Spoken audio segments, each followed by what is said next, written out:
Every day after school, I check the mailbox before Mom gets home from work. 6 weeks now, my fingers tremble as I sort through bills and catalogs, searching for that thick cream envelope with my name written in fancy calligraphy, Miss Claire Anderson. My imagination runs wild with visions of silk dresses and rose petals, of walking down the aisle before my big brother David and his bride-to-be. Did you hear anything about the flower girl dress yet? I ask Mom over dinner. Again. The peas on my plate have gone cold, pushed into a small green mountain while I wait for her answer. Mom's fork scrapes against her plate. Claire, honey, we've talked about this. The wedding plans are still coming together. But we haven't talked about it. Not really. Every time I bring it up, the answers get vaguer, the subject changes faster. David said I could help with something, I insist. He promised at Christmas. Mom sets down her fork. The clink against the plate sounds too loud in our kitchen. Claire, we need to have a conversation. My stomach drops. I know that tone the one adults use when they're about to explain something obvious that will break your heart. The wedding is going to be very elegant, Mom begins, smoothing her napkin. David and Rachel have decided to make it adults only, no children at all. The words hit like a punch to the chest. But I'm his sister. You're 12, sweetheart. Mom reaches for my hand. I pull back before she can touch me. This is what sophisticated couples do nowadays. It's nothing personal. Did David say that? My voice cracks. About me not coming? Mom's silence tells me everything. I push away from the table, my chair scraping against the linoleum. I go to my room and curl up on my bed, hugging my knees to my chest. Through the heating vent, I hear Mom on the phone downstairs. No, she's finally accepted it, she says to someone. Probably Aunt Susan. I knew she'd understand eventually. Claire's always been such a mature girl. I grab my art supplies and start working on a card for David and Rachel. My hands shake as I draw hearts and flowers, carefully writing congratulations in my best cursive. Even if they don't want me there, I can still show them I care. The paper gets a little wet where tears drop, but I keep going. The morning of the wedding dawns bright and clear. Everyone else left last night for the hotel near the venue. The house feels huge and empty, my footsteps echoing through silent rooms. In my closet, I find the dress Mom bought me for Easter pale pink with a satin sash. Put it on carefully, smoothing the skirt. In front of my mirror, I practice walking slowly, the way I imagine a flower girl should. Head high, small steps, basket of rose petals held just so. I drop invisible petals on my carpet, marking the path to an imaginary altar where my brother waits. Thank you for helping make our day so special. I whisper to my reflection, the words I'll never get to hear David say. 2 weeks later, Mom spreads wedding photos across the kitchen table. I spot David in his tuxedo, Rachel radiant in white. Aunts, uncles, cousins, over 18 beaming in every shot. The space where a flower girl should be remains glaringly empty. See, you wouldn't have enjoyed it anyway, Mom says, patting my shoulder. It was very formal, lots of boring speeches. I nod, not trusting myself to speak. Each photo feels like proof that I didn't matter enough to include. When David and Rachel return from their honeymoon 3 weeks later, they bring me a t-shirt from Hawaii. Sorry you couldn't be there, kiddo, David says, ruffling my hair like I'm still 6 years old. Maybe next time, huh? I wear the shirt to bed that night, tracing the bright hibiscus flowers printed across the front. Maybe next time. The words echo in my head as I drift off to sleep, a shadow of doubt taking root in my heart. Because even at 12, some part of me knows there will always be a reason why next time isn't quite right for me. 2 years after David's wedding, the whispers start again. I've learned to recognize them now, the sudden hush when I walk into the kitchen, Mom's phone calls that move to the back porch, the way Joel won't quite meet my eyes at Sunday dinner. At 14, I understand more than they think. The signs multiply like winter frost spreading across a window. Joel's fiancée Sarah showing me her ring, but never mentioning bridesmaids. Mom storing white tissue paper and ribbon in the craft room but changing the subject when I ask what she's wrapping. Dad's careful silence whenever wedding dates come up. The house fills with catalogs I'm not supposed to notice, thick magazines with gilded edges showcasing reception venues and flower arrangements. One afternoon, I find Sarah's handwriting on a guest list left on the counter. My finger traces down the columns of names, searching. Anderson, Anderson, Anderson. Mom, Dad, Lauren, David, Rachel, Alex. The list stops there. Will I be at your wedding? I asked Joel one evening. We're alone in the den, some old western playing on television. He's sprawled in Dad's recliner the way he always has, but his laugh sounds wrong when he answers. It's adults only, Claire Bear, nothing personal. The old nickname stings worse than the answer. Like I'm still the baby who needed a cutesy title, not someone worth including. Later that week, I overhear Sarah in the kitchen, her voice rising above the clatter of dishes. But she's his sister. I don't understand why. Trust me, Mom cuts in. Claire understands. She's so mature for her age. Always has been. The compliment twists in my chest like a knife. My maturity, once a point of pride, has become their favorite excuse. I spend Joel's wedding day in my bedroom, algebra homework spread across my desk. The house echoes, empty except for the slow tick of the grandfather clock downstairs. When the phone rings, I let it go to voicemail. 3 times, Mom's voice fills the kitchen when I go to prepare a meal. Claire, honey, just checking in. There's pizza money on the counter. The next morning, Mom spreads photos across the breakfast table, bright squares of happiness I wasn't allowed to witness. Look how beautiful everything turned out, she says, but I focus on my cereal, watching the squares of wheat turn soggy in the milk. That spring, Lauren gets engaged. My me only sister catches me after school, eyes bright with excitement. You'll be in my wedding for sure, she promises, squeezing my hands. I want you as a junior bridesmaid. For 6 months I believe her. I help her choose dresses, spending Saturdays at bridal shops where saleswomen bring us cucumber water and talk about the perfect shade of coral. Lauren holds fabric swatches against my cheek, declaring each one almost right until we find the perfect match. You'll look amazing in this, she says, and I smile so hard my face hurts. But the whispers start again when Lauren's future mother-in-law comes to visit. I recognize the pattern now. Closed doors, hushed voices, that particular silence that falls when I walk into a room. The thing is, Lauren tells me later, her voice small, Tom's family is really traditional. They think 18 is the cutoff for wedding guests. And since you'll only be 16, couldn't you wait until November? The words scratch my throat. I'll be 17 then. Almost 18. Lauren's eyes fill with tears. The venue is already booked, and Mom says, I know what Mom says. I stand up from her bed, where we've sat together planning her wedding since the engagement. I'm so mature for my age. I understand. 2 more years pass. I'm 17 when Alex announces his engagement over Christmas dinner. I watch my cousins Jennifer and Kate, both freshly 18, receive their gold-edged invitations in February. They show them off at Sunday dinner, the fancy calligraphy catching the light. I don't get it, I tell Alex in the garage later while he's fixing Dad's lawnmower. They just turned 18, I'm 17 and a half. He doesn't look up from the engine. Rules are rules, Claire. The words hit me like a slap. Standing there among the oil stains and garden tools, something shifts inside me a click, like a key turning in a lock. These aren't rules, they're choices. 4 times now, my siblings have chosen to exclude me. 4 times, they've decided I matter less than their image of a perfect wedding.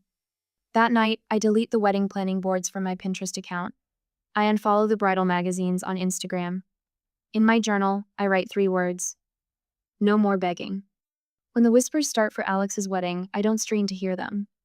When Mom leaves wedding magazines on the coffee table, I stack them neatly in the recycling bin.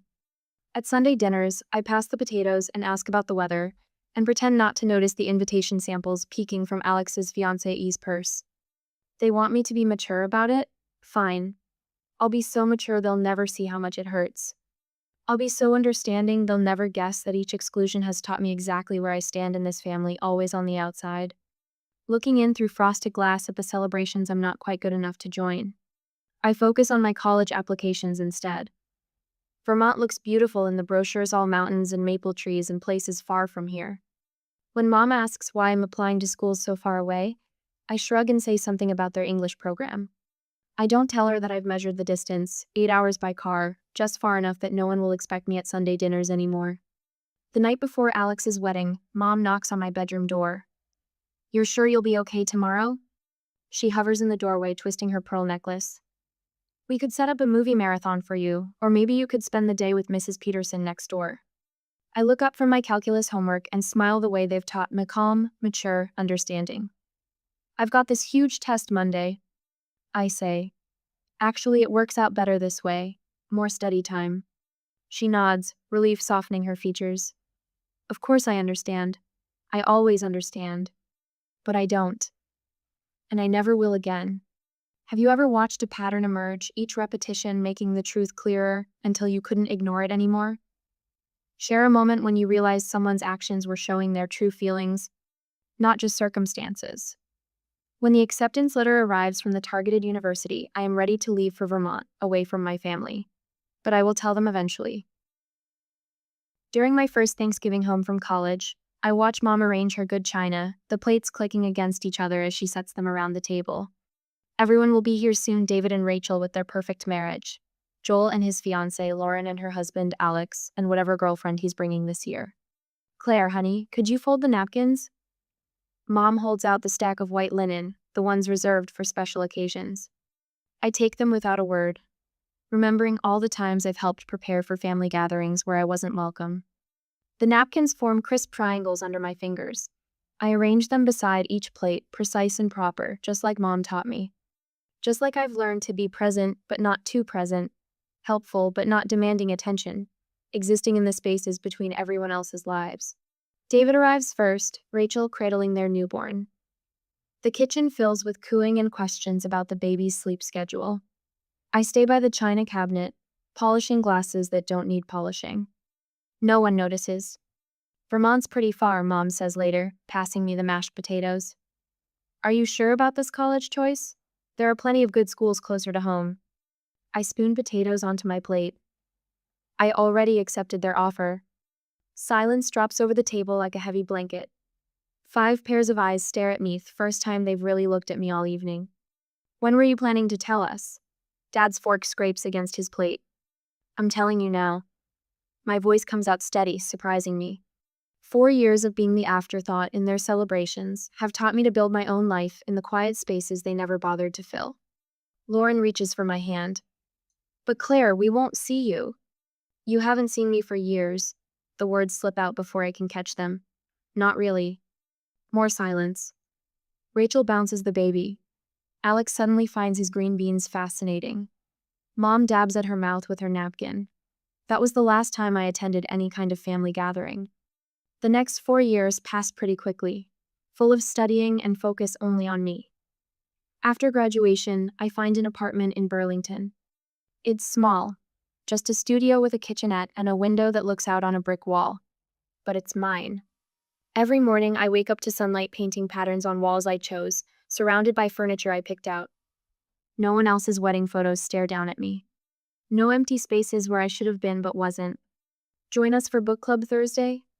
Maria from the library staff room asks, holding up her thermos of coffee. We're reading that new mystery everyone's talking about.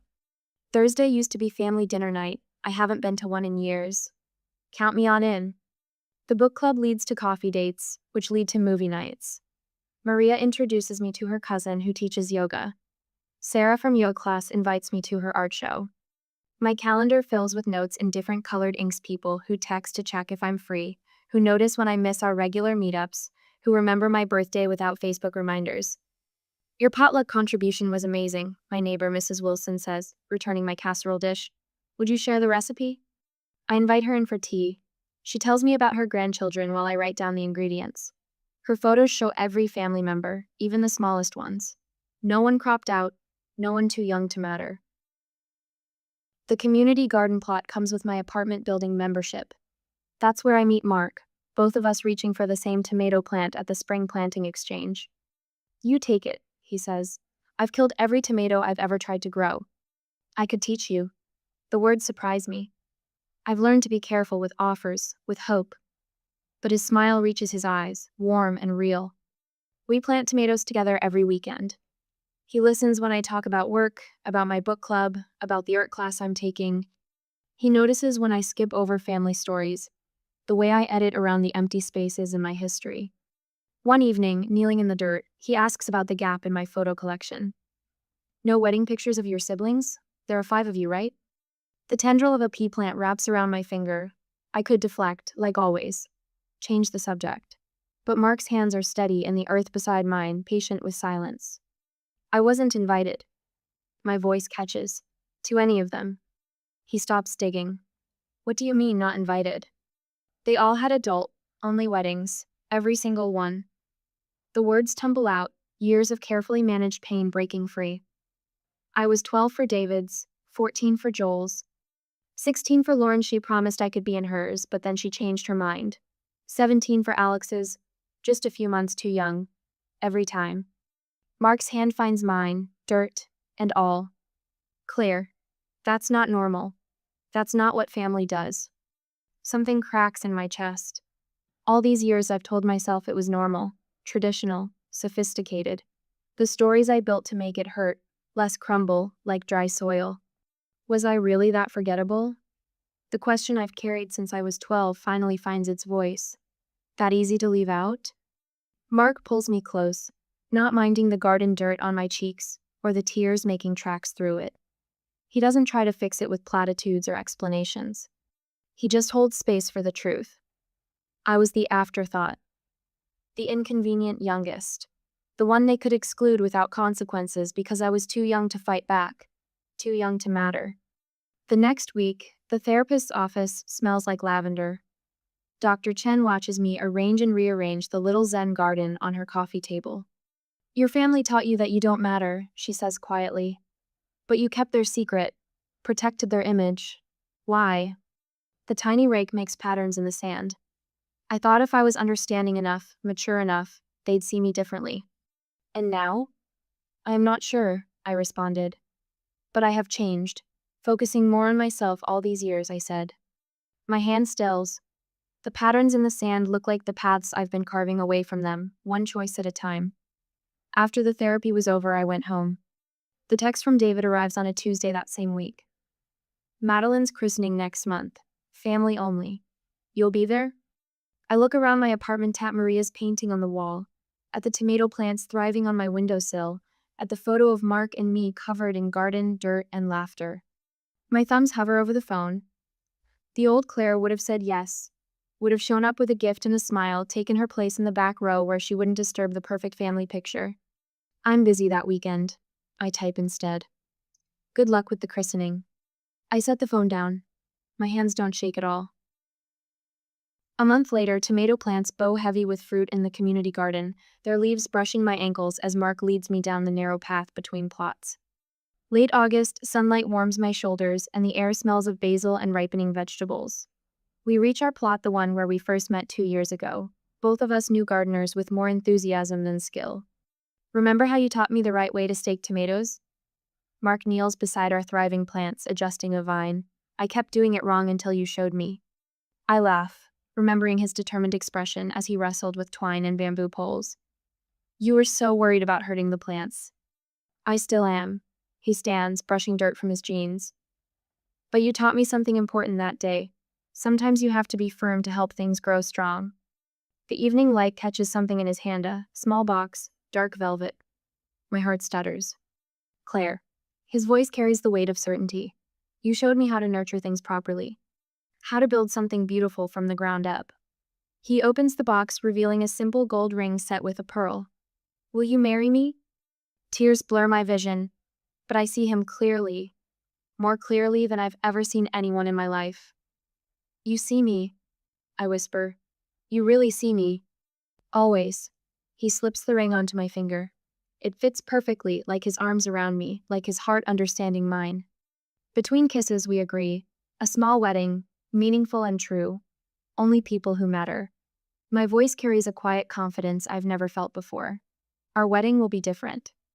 A week later, we sit at my kitchen table, a bottle of wine between us and a blank piece of paper before me. The pen hovers over the space where sibling names should go.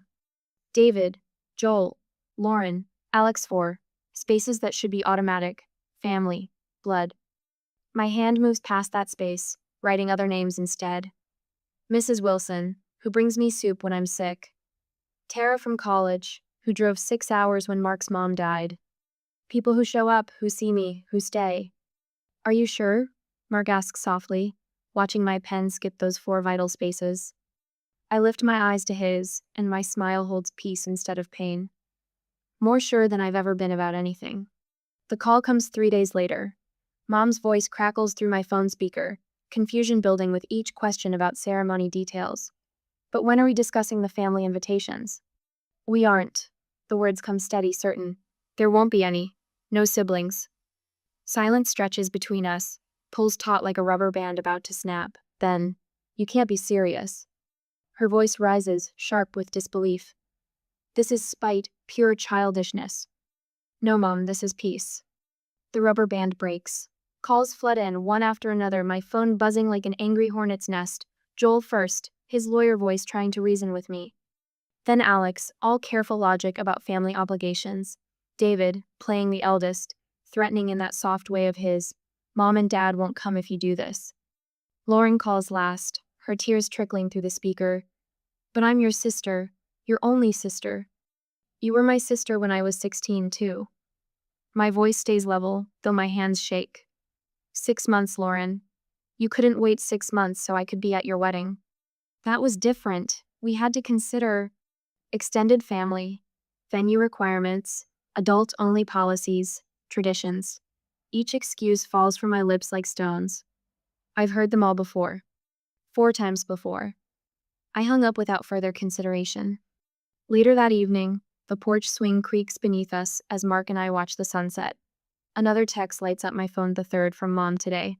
I block the number without opening the message. Mark's arm settles around my shoulders, solid and warm in the cooling evening air. I'm proud of you, he murmurs into my hair. I lean into him, watching golden light paint the sky in colors no one can exclude me from seeing. For the first time, I say, I'm proud of me too. Truth sits in my chest like a flower finally breaking through soil, reaching for light, growing strong. No more bending myself small enough to fit into spaces they never meant to make for me. No more pretending their excuses didn't shape my world. The wedding will be in our garden. Small, true, filled with people who choose to see me. And in the space where siblings should stand, there will be something better. Peace. A month later, the doorbell chimes just as I finish addressing the last wedding invitation. Through the front window's gauzy curtains, I spot 4 familiar silhouettes on my porch. My siblings, standing shoulder to shoulder like a firing squad. My hand trembles as I set down my calligraphy pen. The muscle memory of making room for them, of stepping aside, of shrinking myself small threatens to take over. But Mark's voice echoes in my mind. You deserve to take up space. I open the door and plant my feet firmly on the threshold. No invitation to come inside. Claire. David steps forward, his banker suit pristine even in the autumn heat. We need to talk. Lauren pushes past him, her mascara already smudged. How could you do this to us? The words they've rehearsed tumble out in a practiced cascade. Family means forgiveness. Blood is thicker than water. What about Mom and Dad? Each phrase lands like a stone meant to wear me down. Alex, ever the lawyer, delivers his closing argument.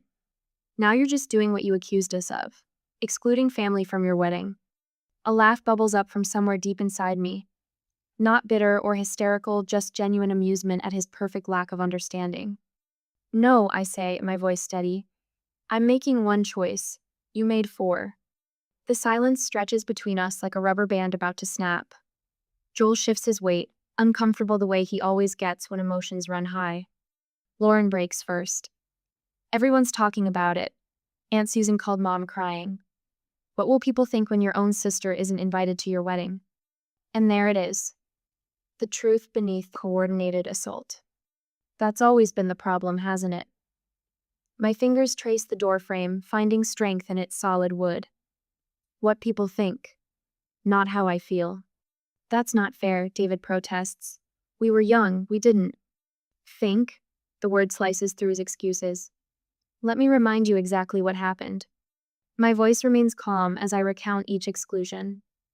David's wedding when I was 12, still believing I'd be his flower girl. Joel's 2 years later, when his fiancé wanted me there but got overruled. Lauren's broken promise about her wedding, claiming she couldn't wait 6 months for me to turn 18. Alex's final betrayal, watching 18-year-old cousins receive invitations while I sat at home at 17. Their faces shift as the memories land, Joel examines his shoes. Lauren wraps her arms around herself. David's jaw clenches. We were different people then, Alex argues, but his voice wavers. No. I shake my head. You're exactly the same. Standing here worried about appearances, not relationships. Trying to force me to make you comfortable instead of acknowledging how you hurt me. Claire. Lauren reaches for my hand. I step back. We're sorry. We were wrong. Please don't do this. You're not sorry you hurt me, I say softly. You're sorry there are consequences. There's a difference. The phone rings inside. I know it's Mom before I answer, just like I know exactly what she'll say. My siblings' expressions confirm they orchestrated this too. Claire, honey. Mom's voice wobbles with tears. Your father and I won't come without all our children there. The words should shatter me. Instead, they clarify everything. Then I'll miss you at my wedding. My voice stays gentle, just like I missed being at all of theirs. The silence on the other end stretches long enough that I wonder if she's hung up. Then, barely audible, you don't mean that. I do. For the first time, those two words feel like a promise to myself instead of others. I love you, Mom, but I won't pretend anymore. I end the call and turn back to my siblings. They stare at me like I'm a stranger speaking a language they don't understand. Maybe I am. Claire? David starts again, but I hold up my hand. No more speeches. No more guilt. No more pretending we're something we're not. I step back inside my house. I hope you all have wonderful lives, but I won't spend mine begging to matter. The door closes with a quiet click. Through the window, I watch them huddle in a conference, probably planning their next strategy. But I'm already turning away, back to my calligraphy pen, and the invitations for people who've proven they want to be there. Later that night, I find Mark in our bedroom, studying a family photo from Christmas years ago. 5 siblings squeezed onto a couch, my smile a fraction too bright as I tried to prove I belonged. Second thoughts? He asks, wrapping his arms around me from behind. I touch the glass, tracing the space between me and my siblings. Always there, even in photos. No, for the first time I'm being honest about our relationship instead of pretending it's what I wished it was. Mark kisses my temple. You know what the hardest part of watching you go through this has been? What? Seeing how extraordinary you are and knowing they missed it. Their loss, sweetheart, their loss. I lean back against his chest, breathing in the familiar scent of his soap. The photo shows the family I tried desperately to be part of. But here, in this moment, I'm building the family I deserve on that sees me, includes me, celebrates me. One invitation at a time. 2 months later, sunlight streams through sugar maple branches, casting dappled shadows that dance across 80 white chairs. The morning air carries hints of wildflowers and fresh-cut grass. Mrs. Wilson, my next-door neighbor for the past 3 years, stretches to adjust a bouquet of black-eyed Susans and Queen Anne's lace. Her weathered hands move with practiced grace, each stem finding its perfect place. Just like my own garden, she says, stepping back to survey her work. Natural, not too fussy. I touch a lantern hanging from a nearby branch, its glass cool against my fingertips. Paper lanterns line the winding path between the chairs, ready for tonight when Mark and I will walk beneath their glow as husband and wife. My college roommate, Sarah, appears at my elbow, squeezing my hand. 2 seats in the front row remain empty, stark white against the green grass. The wedding coordinator hovers nearby, pen tapping against her clipboard. We could wait another 15 minutes, she offers. Sometimes traffic. No. The word comes out soft but certain. Everyone who's coming is here. Sarah's grip tightens. She remembers those endless nights in our dorm room, my quiet tears after each sibling's wedding. She was there when Lauren's invitation never came, 6 months before my 18th birthday. The violin music begins, floating through the garden like a summer breeze. My hands smooth the simple silk of my dress, no lace, no beading, just clean lines and honest fabric. My feet find their rhythm on the grass, each step deliberate and sure. Mark waits beneath an arch of climbing roses. His eyes fill when he sees me, and a tear slips down his cheek. No shame in it. No attempt to hide the depth of what he feels. This is what love looks like when it's real. When it's earned through 1,000 small moments of truly seeing each other. Marriage, our celebrant begins, her voice carrying to the last row of chairs, is about the family we choose. The ones who show up, who make space, who say you matter, not just with words, but with presence. Mark's hands tremble slightly as he slides the ring onto my finger. I choose you, he says, not just for today, but for every day. To notice, to include, to cherish. My voice stays steady through my vows. No more trembling little girl, hoping to be worthy of attention. I choose you, and the family will build together.